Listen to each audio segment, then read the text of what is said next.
Today we hear this word from Deuteronomy that says, I have set before you life and death, blessing and curses. Choose life. And as soon as I heard those words again this morning, I thought about my dietary choices yesterday. We were up early to take our youngest back up to DeLand where he goes to school at Stetson. And every other time I've visited Stetson, Mr. Bill's Donut Shop has been closed. And I've heard that their donuts are quite good. So we went to Mr. Bill's Donut Shop yesterday, and they had apple fritters, which are the best donut. And they also had French toast donuts, and so I had one of each. Now, and I ate the apple fritter last, of course, to get the best last. But if there had been like a buffet of fruit and like some egg whites, maybe some oatmeal, some yogurt, something like that, what would I have eaten? The apple fritter, right? So I'm always going to pick the apple fritter. Even though I know my dad died of a heart attack from 25, in part from poor life choices of diet and alcohol and smoking and all the rest of that, I'm still going to pick the apple fritter. Now, sometimes I correct later in the day, right, and have like a salad for lunch and all the rest of that. Well, we went to the Stetson women's basketball game, and we knew we were going to be having a late lunch, so my lunch was popcorn. And not like just popcorn, right? Popcorn with all the stuff on it. And then we went, these two lovely people recommended Dobro's Pizza in DeLand, and they have deep dish Chicago-style pizza. And when I asked the lady, how big is it? And she said, I think probably all three of you could eat it. And I said, oh, there's a bigger one. Bring that one. And then I kept eating. I didn't need to. So now you might think, all right, well, that's middle of the afternoon. What happened later? Well, later my wife chose life and ate some vegetables. And right before I went to bed, I ate some chocolate cake. So when it comes to this idea of choosing life and choosing death, I know full well what good choices look like, but it's hard to sometimes make those choices, right? And then I start to think sometimes even, what's the point? Like I've seen people who make all kinds of healthy choices and seem like they do everything right and still get sick and still die too young. And I've seen people who seem to make all the worst possible choices and outlive the people around them, right? And so you can sometimes just say, what's the point? And then I start to ask that question about other things. Because this idea that God gives us to choose life or death, like God tells us how to do it. It's not like God just threw us down here and said, figure it out. Have you ever had a job where there was no job description and you just had to figure it out? That's hard, right? So that's not how this went. God gave us a whole bunch of stuff. If you back up in Deuteronomy, there's a whole list of the law. And it tells us about how to eat. And it talks about human relationships. It talks about how to treat orphans and widows and immigrants. It talks about social justice. It talks about economics. So like God gave us some idea of how to do this, to love your neighbor, to live sacrificially, all these other things. But that's not easy. And when we're trying to do all of that, sometimes we can get to the point where we just say, what's the point? I've gotten there at some points with recycling because I'm not sure it's actually getting recycled. I think it might be, but I'm not sure. And so when you're going through all that effort of rinsing everything out, sometimes I just kind of think, what's the point? Water, when we lived in Colorado, every day on the news was about who gets to use what water because there's not enough water for all the people that live there. There's like 1,000 people a day that move to Florida. We're going to run out of water at some point, probably. And so part of me thinks we should conserve water and not be watering our grass all the time and making sure we're not depleting the aquifers. And then I think there's 1,000 people a day that move here. What's the point? It's just going to happen sooner or later. Have you ever had a job where you had busy work that you knew did absolutely nothing, but you had to do it every day anyway? And you think, what's the point? We have reports that we have to fill out for the bishop every year. One of my colleagues, just to check if they were being read, where it said, do you have any concerns, wrote about British soccer, Premier League soccer playoffs and what his hopes were for his team. They called him. They did read it, right? But he had a question, and his question was, what's the point? And this is what happens when we land in spaces of life where we're putting in all of this effort, trying to choose life, trying the best we can to choose life, and feeling like we're just not getting anywhere with it. Maybe you have someone that you have forgiven, and then they keep coming back with the same thing, and at some point you're like, what's the point? And, you know, there's so many ways that we can ask this question. And I actually wonder if Moses ever asked that question.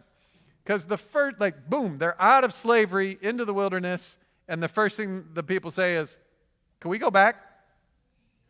And he's like, wait, we just left. Like, you're free. And they're like, yeah, but we ate back there at least. Out here is kind of uncertain. And then so Moses has to go talk to God, and God says, okay, I'm going to feed the people. I'm going to give the people water. And they complain the whole time. And then Moses goes up the mountain to talk to God, and while Moses is gone, they're like, he's been gone a while. Can we have a different God? And then they make a golden calf, and then he comes back down. And I have to think at times he went up into the tent or up the mountain and just said, God, what is the point of all this? It doesn't seem to matter how much you provide or what I say. They keep complaining, and we keep misbehaving. Eventually, we get to the speech that we had today where he says, look, it's like a pep talk, right? We can choose life or we can choose death. And please, like, this is where we're at. In this month of February for Black History Month, our synodical, we have a Just Love team that has invited us to reflect on the lives of some black Lutherans who had an impact on Lutheranism in the United States. And there's a biography in the bulletin each week of one. This week it's Rosa Young. When she was 22 years old in 1912, the laws in Wilcox County, Alabama were such that if you didn't have a teacher in your school, they could pull your funding. And so this was the way you continue to oppress black people, is you set up laws that if they don't have teachers because there aren't any teachers trained or showing up, then you can just close the schools and then they can't be educated. So she went and bounced around from school to school to school to school to try to make sure they kept having a teacher so that they couldn't be closed. Do you think she ever sat up and said, what's the point of all this? I bet she did. So eventually she started her own school, and it was a private school for black children. She raised all the money to fund it, and then there was some kind of crop scourge that left every place in economic ruin, and then she didn't have all the money she needed for her school. Do you think she wondered what the point was? I bet she did. She went and she asked some Lutherans for help, and they said, sure. And not only did they send money, but they sent some pastors. And between 1912 and 1927, they went from 0 to 29 black Lutheran churches in that county and 27 schools. And eventually founded a college to train teachers that I think stayed open until like 2018. So in the midst of all of that, right, Wilcox County, Alabama became the fastest growing place of Lutherans in the United States. Now, when it's going well like that, do you wonder what the point is? Maybe not so much, right? Because things are going well. I went and Googled how many Lutheran churches are there in Wilcox County, Alabama, and I did a little search, and the last census there were only 214 Lutherans. So we've gone from 29 just black congregations plus white congregations down to just 214 people since then. In the mid-50s and 60s, they dissolved all those black churches and just kind of absorbed them into the white churches in theory. Although I'd be curious to see if that actually now is some integrated space of worship or if they just more or less disappeared. All of this is to say she put in all this effort, and I would no doubt think that, like Moses, she probably had times where she thought, what's the point? So if we come back to the Bible text that says choose life or death, and the way to choose life is to follow God's commandments, and the way to choose death is to put your trust someplace else, this text has one of my words that I pay attention to in Scripture, which is the word if. It says, if you follow all my commandments, you will have prosperity. If you don't, you won't. Does that sound like law or gospel? Law, right? It sounds like law because law usually is what we're doing, and gospel is what God's doing. Law is that which reminds us of where we shall fall short, and gospel is the good news that God loves us, right? So when we hear something that says, if you do this, you get this, that sounds like law. But here's the thing.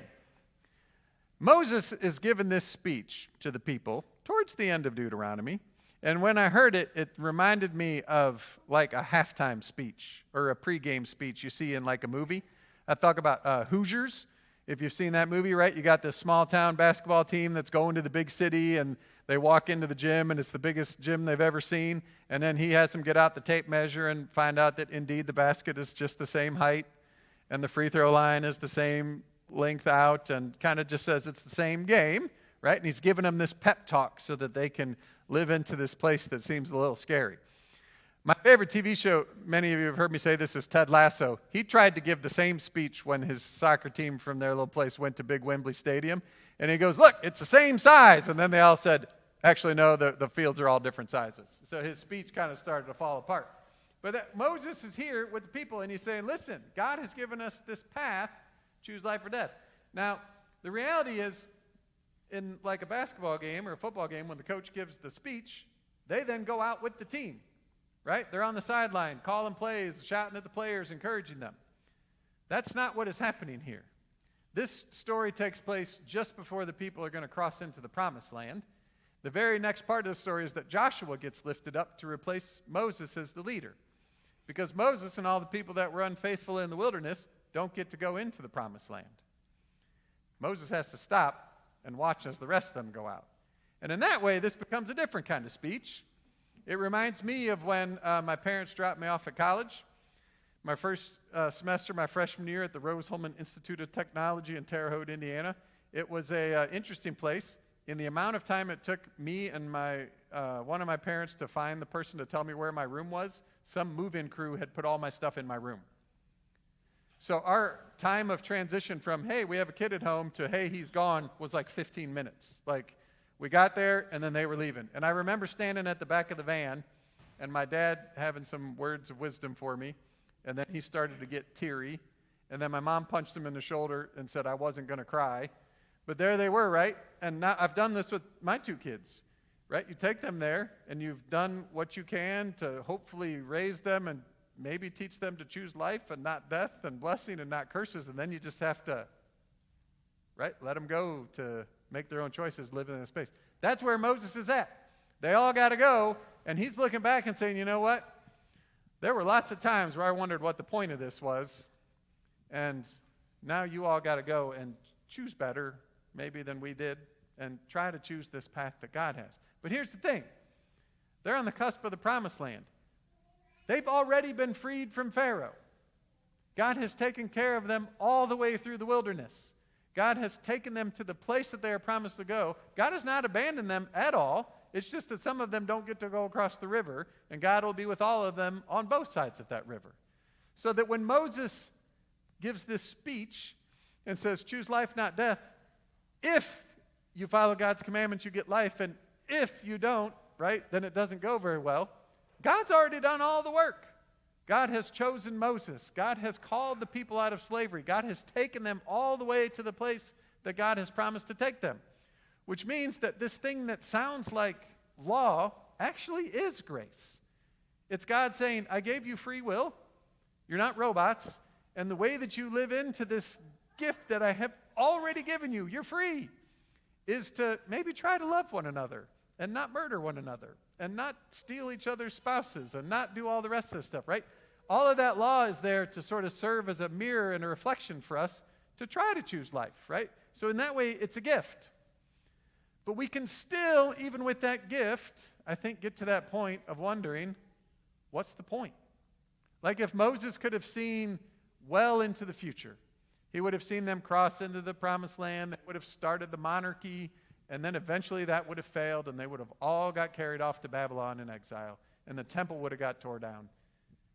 Do you think Moses still would have did what he did?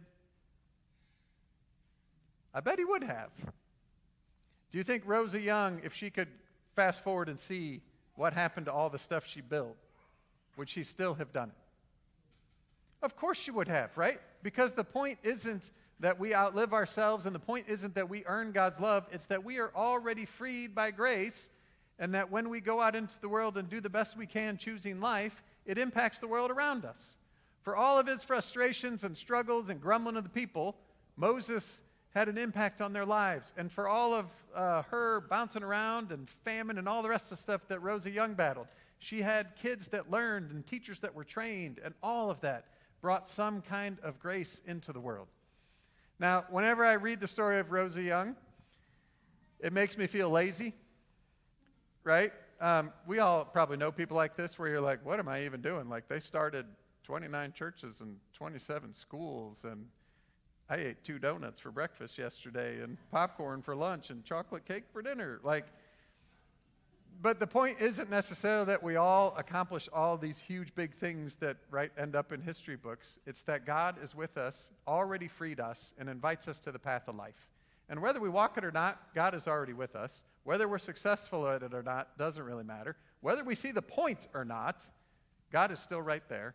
And it's when we do manage to choose life that sometimes that grace spills out from us and touches the lives of other people so they can know that thing and understand and try to reach for that thing that is already ours, that we're knowing and reaching and trying to understand all the way ourselves. Amen.